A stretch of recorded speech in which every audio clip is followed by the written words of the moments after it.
Welcome to the Apocalypse.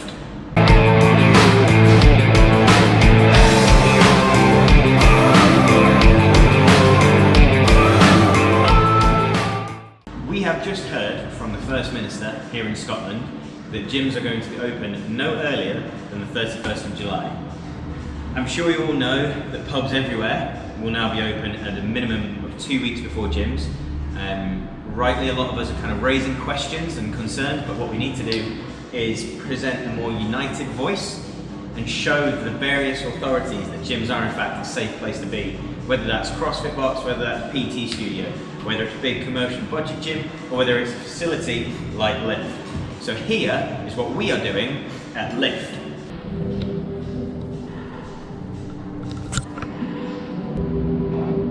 So the normal procedure at Lift is that members would come to reception, and they would swipe their card. We are looking at options for this because obviously having to touch your card. Now we can get barcodes and we can get different options, which means there is completely contactless. However, this scans the card only, so at the moment you just need to tap your card. As soon as you've just sanitized your hands on the way in, and you are reminded to regularly wash and sanitize your hands, we think that should be okay. But again, we're going to be waiting for the relevant government guidance on this. We've also installed sneeze guards for our staff, so they're nice and safe. We will be doing takeaway coffee still, but as with a lot of places at the moment, I'm sure you're aware, contactless payment only. So that is how we're getting around entrance. Now, what we have throughout our entire facility is our one-way system. Come up with the lovely hashtag, go with the flow. And that is best practice from a lot of different countries. Currently, that isn't actually a mandatory requirement in the latest governing body advice. However, we're trying to go above and beyond to make sure that this place is as safe as it possibly can be for all of our members, because we care about them and we want them to be okay. There's a lot of new signs as well. You'll see this one around the facility. Now, welcome to the spin studio.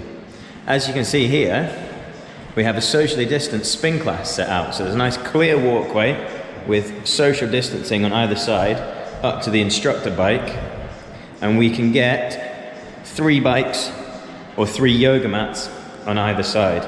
And depending on how the spacing gets reviewed, we may actually be able to have more people in our spin classes at first, but we are still going to do them.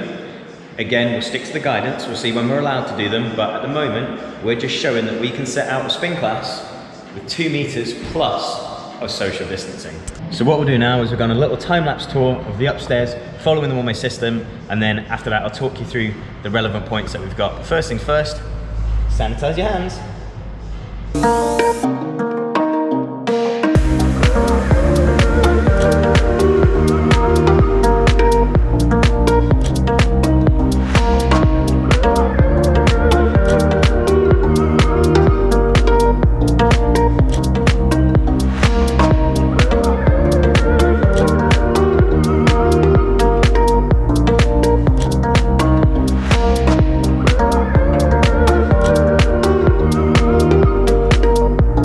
Key point number 1, kick plates. Do not open the doors with your hands. That creates a touch point, that creates a higher risk of spread. Use kick plates to open the door. They're there for a reason.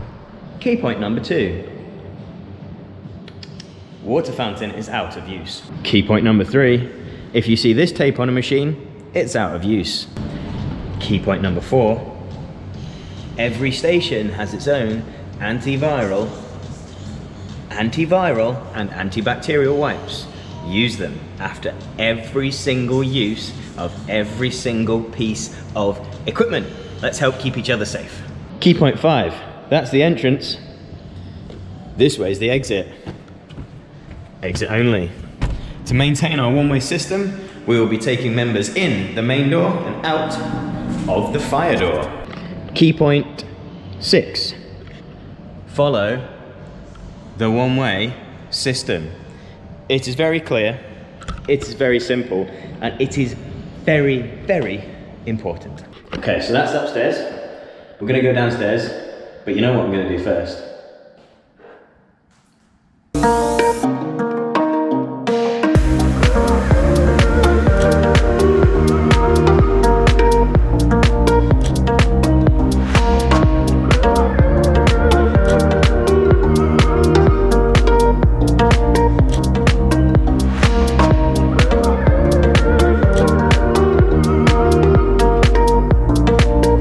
that's a whistle-stop tour in the basement.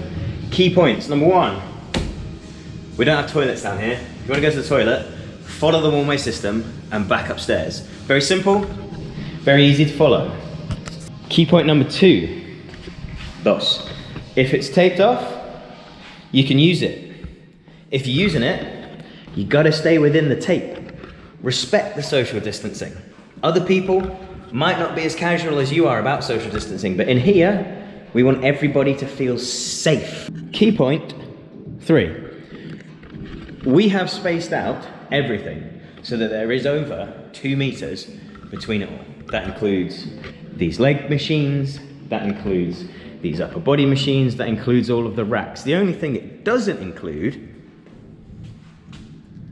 is the hack squat and the leg press. They're about 1.85 meters apart. So if someone's on this, you can't use this. But if someone's on this, you can't use this.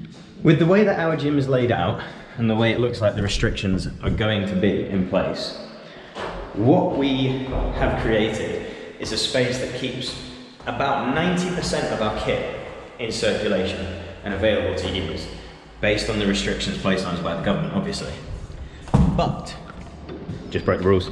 No, it's all right, I'm going to the toilet. We have made a space that allows everybody to train to the fullest extent still. So you've got racks for general purpose training if you're any kind of general lifter. You've got specific, what we're calling fit pods. So we can customize these to suit the members' needs. So if functional fitness, don't use the C word, is your bag, then we've got you covered. We're gonna have this area still finishing, just laying it out, but this is where the majority of our CV kit is gonna be, again, all spaced out. So if you're a triathlete, a cyclist, you wanna use the watt bikes, we've got you covered. If you are a CrossFitter and you want one of these on a fit pod, we can do that for you. The rig will still be in service, just the 2 stations there. And then down at the back, you've still got your combo rack for powerlifters, elite powerlifters. Note, again, as in the basement, everything is gonna have its own piece of kit. You've got your 2 deadlift platforms with their shiny calibrated plates. You've got the Olympic lifting platforms with their calibrated competition bumper plates. You've got the monolift. Everything is spaced out. I don't want to moan about the pubs getting open before us, but our air conditioning is hospital standard. It circulates the air 5 times every hour. 5 times. That's up to the same standard as a general waiting area in a hospital. Our changing rooms, the lockers, aren't going to be in use. The showers, they're not going to be in use because they create touch points. That's how the virus can spread. We've eliminated almost every single touch point in the facility apart from 2. And before you use those touch points, you will have literally just sanitized your hands. There's not a lot that we can do, but we are working on stuff behind the scenes to try and get open sooner, to try and convince the government here in Scotland that this is a safe place to be. Obviously, we know our members are going to respect our signs. We know they're going to use the kick plates, not their hands. It is frustrating, but we're doing what we can. So hopefully this video eases any fears you might have as a member or a prospective member that the gym is going to be an unsafe environment. Please do bear in mind that COVID can't be spread through sweat. We have sufficient ventilation. We have hand sanitizer. We are respecting physical distancing, social distancing, whatever you want to call it. We're respecting that. So as a gym owner, this has been probably the hardest period of my life. We're still not going to be open for at least another 22 days, but we are doing everything that we can behind the scenes to protect you, to protect our staff, and to protect everyone else around, because we have a track and trace system in place. We know what time members come into the facility. We have their email address. We have their contact details for a phone number. We can do track and trace far more efficiently than relying on someone who might already be drunk, dropping their name off correctly in a pub. I don't know about you, but if I was an 18-year-old heading to the pub with my mates and the government wanted to know my name, I certainly wouldn't give you the correct name, but in a gym, no problem. Our members aren't taking substances like alcohol on the premises that's going to impair their judgment and impair their decision, and taking substances that are directly linked with violence on nights out, emergency rooms, police officers, people getting into trouble, people hurting other people. It's not going to happen here. So, my message to you, if you are a gym member, ask your gym what steps they are putting into place to protect you. If you are a regular user of a pub, have a look around. What are they doing? Is it similar to this? Because what we've done here is give our members the experience that they know and love without compromise. We're making sure that our standards stay high whilst they are staying safe. Is your gym, is your pub doing that for you? I want to know, is there anything that you think we could do that's better, that's more safe than what we have currently? Let me know. We're in this together, let's get through it.